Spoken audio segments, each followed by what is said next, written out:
Alléluia. Alléluia. Alléluia. Alléluia. Alléluia. Alléluia. Que la paix de Dieu soit avec nous. Amen. La parole de Dieu nous dit que là où 2 ou 3 sont réunis au nom de Jésus-Christ, il est là présent parmi eux. Amen. Nous avons 20 minutes d'exhortation. Après, nous allons nous soumettre à ce que l'Esprit nous emmène pour les prières. Nous sommes réunis pour la prière. Si quelqu'un peut prendre le livre de Osée 4:6.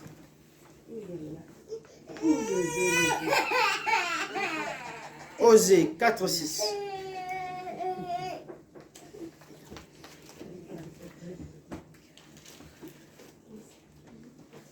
Osée 4:6. Mon peuple est détruit. Mon peuple est détruit, mon peuple meurt, mon peuple rencontre des difficultés. Parce qu'il lui manque la connaissance. Parce qu'il lui manque la connaissance. Cette connaissance qui manque au peuple de Dieu, c'est laquelle est-ce? C'est la connaissance de la parole de Dieu. Tout à l'heure, on entendait que la parole de Dieu, par Jésus-Christ, nous délivre, nous libère, nous bénit, nous rehausse. Mais si nous ne sommes pas dans la parole de Dieu, nous sommes devenus comme, les moutons. Toute personne qui peut nous mettre leur lest et nous tirer partout là où la personne voudra. Oui? Puisque tu as rejeté la connaissance, Puisque nous rejetons la connaissance de Dieu, nous rejetons la parole de Dieu, je te rejetterai. que cela ne soit pas pour nous. Amen. C'est pour ça que l'heure est arrivée que nous puissions comprendre cette parole. Ce soir, cette parole s'adresse précisément à nous, les bergers, à nous, les anciens, à vous, les anciennes. Si nous prenons le texte du jour, qui est dans le livre de 1 Pierre 5, 1 à 5.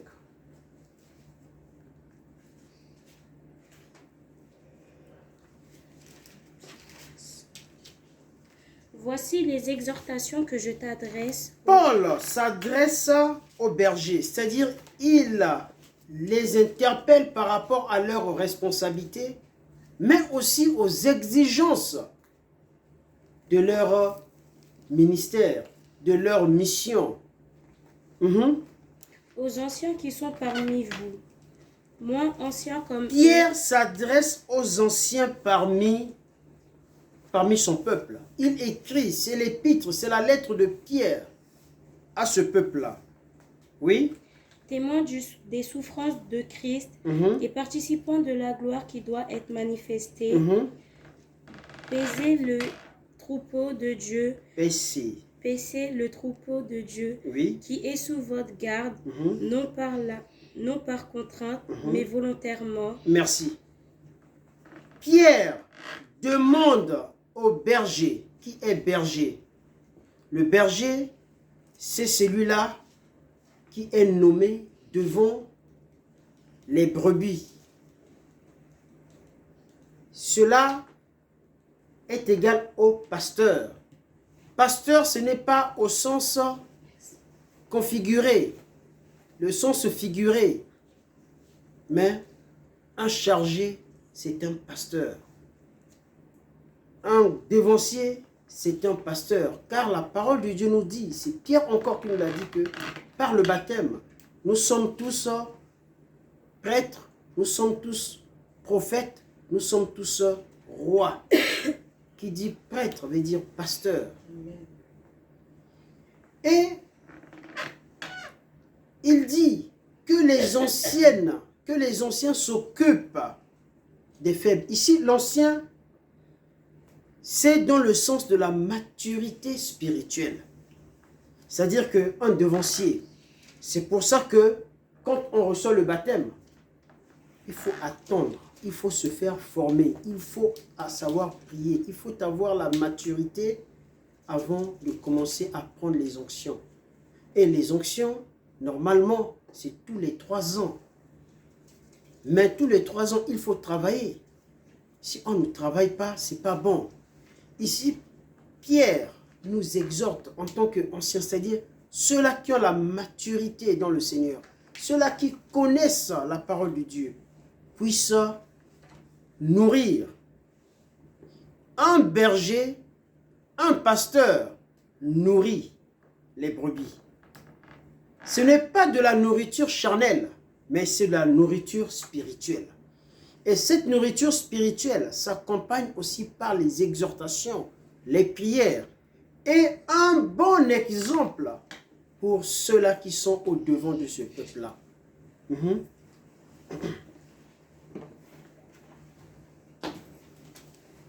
Selon Dieu, non pour un gain sordide, mais avec dévouement, nous comme dominants sur ceux qui vous sont échus en partage. Merci.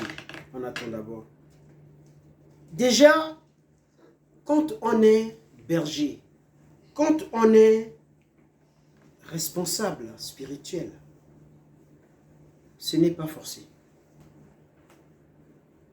C'est vrai que c'est le Christ qui appelle. L'Église en propose. À toi de dire oui, je peux faire ce travail, non, je ne peux pas faire ce travail. Quand on n'est pas disponible, inutile de prendre ce fardeau. Parce que il faut savoir, à tout moment, on peut être appelé. Quand on est devant un peuple, on ne sait plus ce qu'on appelle un repos, on ne sait plus ce qu'on appelle un temps libre, on ne sait plus ce qu'on appelle un moment en famille. Non. Parce que le peuple de Dieu prime. La mission prime.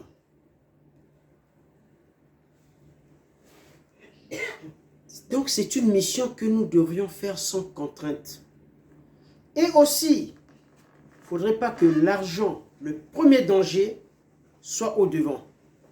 Parce que quand nous mettons l'argent au devant, nous allons faire ce qu'on appelle un tri. Nous allons sélectionner ceux-là qui ont des possibilités financières. On va s'occuper d'eux et on va négliger ceux qui n'ont pas les moyens. Non. La parole de Dieu nous dit on ne peut pas faire cela. Car ça c'est le premier danger qui nous guette nous. Alors que nous devions faire ce travail, ce service avec dévouement, mais de façon désintéressée. Si nous prenons le livre de 1 Corinthiens 9, 7 à 14, nous lisons. 1 Corinthiens 9, 7, 14. Qui jamais fait le service militaire à ses propres frais? Qui est-ce qui plante une vigne et n'en mange pas le fruit? Qui est-ce qui fait paître un peuple et ne se nourrit pas du lait du troupeau? Ces choses que je dis n'existent-elles que dans les usages des hommes? La loi ne les dit pas aussi, car il est écrit dans la loi de Moïse, tu ne muselleras point le bœuf quand il foule le grain. Dieu se met-il en peine des bœufs ou parle-t-il uniquement à cause de nous? Oui. Si tu prends 2 Pierre 2, 1 à 3.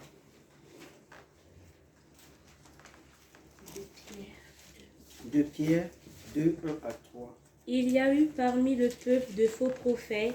Il y a parmi les bergers, il y a parmi les hommes de Dieu, il y a parmi les devanciers, il y a parmi les devancières, parmi les frères et sœurs, les faux chrétiens, les faux prophètes, les faux brebis, les faux pasteurs, les faux hommes de Dieu. Oui.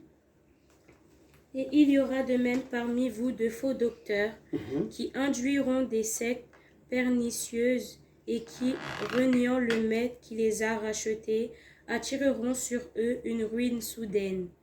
Plusieurs les suivront dans leur dissolution et la voix de la vérité sera calomniée à cause d'eux, par cupidité, ils trafiqueront de vous au moyen de paroles trompeuses, eux que menace depuis longtemps la condamnation. Merci. Alors, avant que nous puissions savoir quel est le profil du berger que la parole de Dieu nous recommande, le prophète Jérémie, au chapitre 23, à partir du premier verset, a parlé plus fort que Pierre sur le comportement, sur les attitudes des bergers, sur les attitudes des devanciers, sur les attitudes des devancières, notre manière de faire, notre manière de comporter. Ce n'est pas forcément le chargé, ce n'est pas forcément le devancier, ce n'est pas forcément la devancière, mais du moment où nous sommes anciens, nous devrions prendre soin de ceux ou celles que Dieu nous a confiés. C'est-à-dire que les frères et les sœurs, ceux-là qui sont moins anciens que nous, ceux-là qui n'ont pas encore l'expérience comme nous. Oui? Jérémie 23, à partir du premier. Oui. Malheur aux pasteurs qui détruisent et dispersent le troupeau. Malheur aux pasteurs qui détruisent et qui dispersent les troupeaux. Dit l'Éternel. Dit l'Éternel. C'est pourquoi ainsi parle l'Éternel. C'est pourquoi ainsi parle l'Éternel. Le Dieu d'Israël. Le Dieu d'Israël. Sur les pasteurs qui paissent mon peuple. Dieu parle aux pasteurs qui paissent le peuple de Dieu, aux bergers, aux chargés, aux devanciers, aux devancières, aux anciens et aux anciennes. Oui. Vous avez dispersé mes brebis. Vous avez dispersé les brebis des dieux. Regardons nos paroisses aujourd'hui. Regardons nos paroisses aujourd'hui. Il y a parmi nous, la parole de Dieu l'a dit, le peuple, comme même aussi certains bergers, qui dispersent le peuple de Dieu. Le chargé parfois reçoit le peuple qui vient, mais l'autre dimanche, on voit que ceux-là qui viennent ne viennent pas. Pourquoi? Parce que parmi le peuple de Dieu, parmi les fidèles, il y a ceux-là qui viennent avec mission de chasser les fidèles. Après le culte, ils prennent le numéro de ceux-là et appellent. Là-bas, n'y va plus. Parce que ce n'est pas une bonne paroisse. Parce que ce n'est pas un bon lieu. Parce que voilà, le chargé est ceci. La maman de paroisse est comme ça. La présidente des femmes est comme ci. Les devanciers sont comme ça. Il ne faut pas donner l'argent. Il ne faut pas faire ceci. Il ne faut pas faire cela. La personne qui est venue avec un problème. La personne qui veut se poser. Et on fait quoi? On éloigne cette personne vers la grâce. Mais malheur, comme nous dit la parole de Dieu, de ceux-là qui sont en train de faire ce sale besogne-là. Parce que tu as chassé une personne au devant de la grâce de Dieu, mais Dieu t'a retiré une expérience de vie, l'âge sur toi. Et les difficultés que la personne a, ces difficultés-là viendront sur ta tête. Parce que qui sème le vent récolte la tempête. Comme nous dit le livre de Proverbes 11, jette ton pain sur la surface des eaux, ça te reviendra. De la même manière que tu fais du mal, ce mal-là te reviendra. Tu fais du bien, ce bien-là te reviendra.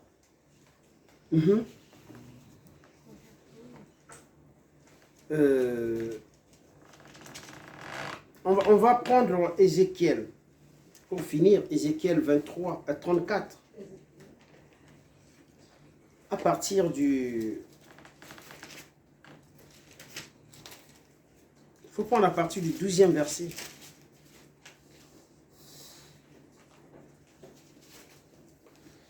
Comme un... Ézéchiel 34, 12. Oui, à partir du 12e verset. Comme un pasteur inspecte son troupeau quand il est au milieu de ses brebis et passe... Oui, avec articule. Comme un pasteur, oui. Comme un pasteur inspecte son troupeau quand il est au milieu... Comme un pasteur inspecte son troupeau. Quel est ce pasteur qui sait prendre soin de son troupeau. Quel est ce pasteur-là, si ce n'est Jésus-Christ? Oui. Quand il est au milieu de ses brebis éparses, Oui. ainsi je ferai la revue de mes brebis et je les... Puisque nous avons éparpillé les brebis de Dieu, nous avons éparpillé les enfants de Dieu, Jésus dit que lui-même, il va passer en revue ses enfants qui sont éparses et il va les réunir en un endroit et il va mettre un autre berger au devant de ce peuple-là, un autre devancier au devant de ce peuple-là. Parce que la mission que nous avons reçue, nous ne le faisions pas. Le peuple de Dieu souffre. Si nous allons dans les hôpitaux, il y a beaucoup de célestes dans les hôpitaux. Beaucoup. Mais ces célestes-là ont besoin de la prière. Ce sont les autres confessions religieuses qui vont leur faire la prière. Si nous allons dans les prisons, il y a beaucoup de célestes dans les prisons. Mais nous n'avons pas les aumôneries pour aller accompagner. Parce que nous dit le livre de Matthieu, Matthieu 7, 1? Ne juge pas. De la même manière que tu juges ton frère ou ta soeur, tu seras aussi jugé par ces mêmes outils. Ceux-là qui sont en prison, on ne va pas les juger. Mais ce sont des âmes à sauver. Ce sont des âmes à accompagner. Mais nous sommes combien de bergers? Nous sommes combien de chargés? Nous sommes combien de célestes? Et est-ce que nous avons une aumônerie de la prison? Non. Est-ce que nous avons une aumônerie pour les hôpitaux? Non. Mais qu'est-ce que nous avons? Rien. Sinon que chaque dimanche, c'est la pression financière. Donner, donner, donner, donner. Et quand la personne ne donne plus, n'a plus les moyens, la personne là, c'est fini. Il faut l'exclure. Même si la personne a fini toute sa vie à donner à l'église. Mais quand la personne est devenue, perd la force, a maintenant un âge avancé, est-ce que la paroisse, est-ce que l'église en prend soin? Non. L'église ne sait pas accompagner. Mais le Christ reviendra pour mettre ceux-là qui vont s'occuper de son peuple. Le Christ reviendra pour mettre ceux-là qui va paître ce peuple-là. Mais, avant que le Christ vienne, et nous amenons ce soir de nous repentir, nous bergers, quelle est notre mission? Quel est notre travail? Est-ce que nous sommes conscients que nous sommes à la disposition du peuple de Dieu? Nous sommes au service de ce peuple-là. Nous devrions paître ce peuple-là. Nous devrions accompagner ce peuple-là, quelle que soit l'heure, quelle que soit la distance, quel que soit le trajet. Nous devrions être aux côtés et accompagner. Que Dieu nous aide à revenir à lui et à faire le travail qui nous est confié. Car sans argent, mais Dieu dit, c'est que celui-là qui travaille pour lui, lui-même, il sait le récompenser et qu'il nous accorde la vie et la force spirituelle pour faire ses œuvres. Et qui nous donne aussi, parce qu'une maison divisée contre elle-même, cette maison ne peut pas résister. À nous chargés, précisément chargés de la fraternité, que Dieu nous aide à réfléchir, à voir comment est-ce que nous pourrions aussi intégrer cette mission pour accompagner l'Église universelle, pour accompagner nos diocèses, pour que nos paroisses rayonnent par la grâce de Jésus-Christ. Amen. Amen. Amen. Amen. Au nom de notre Seigneur Jésus-Christ. Nous allons pour l'instant méditer sur la parole et sur la prédication.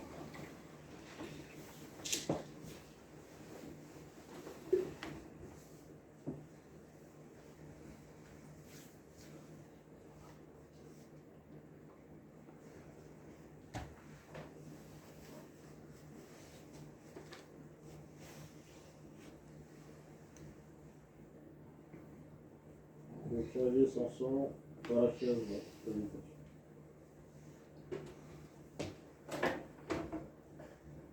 Jéhovah, Saint, Jésus-Christ, Saint, Saint-Michel, Saint, Éternel Tout-Puissant, Seigneur, voici nous tes enfants, nous sommes devant toi. Seigneur, Nous avons écouté ta parole. Mais en écoutant ta parole ne suffit pas. Mais il suffit de faire comme tu nous as prescrit. Veuillez nous donner la force Amen, pour faire ce que va te plaire à tes yeux au nom de Jésus. Amen, Donne-nous la capacité pour pouvoir continuer dans le bon sens au nom de Jésus. Amen, Fortifie-nous davantage. Amen, Réussissez-nous, Seigneur. Amen, Que ta grâce soit descendue parmi toute notre paroisse au nom de Jésus. Amen, C'est toi qui fais distinguer le mal et le bien.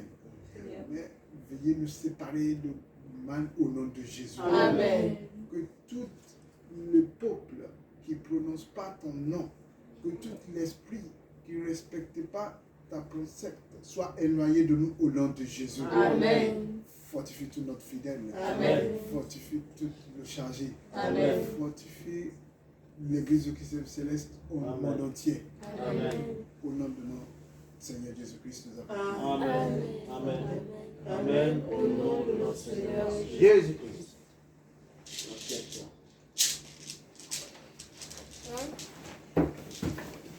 Toujours avec un cœur de joie. Continuons avec un cœur de joie. Si tu comptes Jésus, Jésus te bénira. Si tu comptes Jésus, Jésus te comblera. Jésus n'est pas malheureux, Jésus est bénisseur.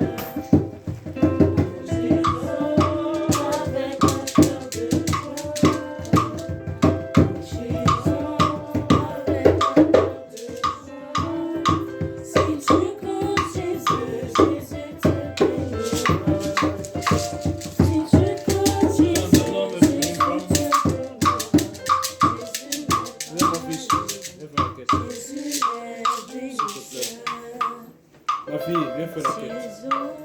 Les mamans sont fatiguées. Avancez. Avec